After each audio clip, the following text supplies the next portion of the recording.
Hi friends, I am Tilak. You're watching Tech May Be Unique, and today we're going to see how to create a schedule planner on your Google Sheet using the template. And if you are new to this channel, make sure to click on subscribe button below. We just quickly move on to the video. So how to create a schedule or a planner on your Google Sheet using a template on your Google Sheet. So first of all, click on this template gallery on the top while opening the Google Sheet. You can see a lot of options, lot of templates out here.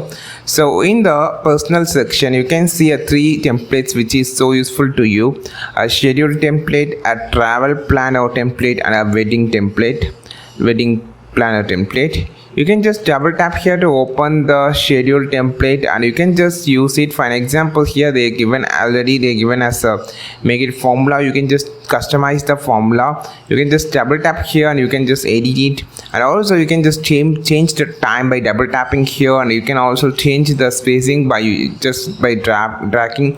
You can also change the color of the section. For an example, just select everything, just click on the color option, just change the color like this. It's easy and simple to make the changing the color options. And also you can see a notes and to-do list also here. You can just add more rows if you need. Just click this, which I will add 1,000 rows. I just need 10 rows. Just click 10 and click on the add section, which actually add the rows here on the bottom. So this is how you just make a schedule or planner on your Google Sheet using the template. I think this video helped you a lot. Like this video, share this video, subscribe this channel. We will meet on next video with super valuable content. This is Tilak signing off from Tech May Be Unique. Have a wonderful day.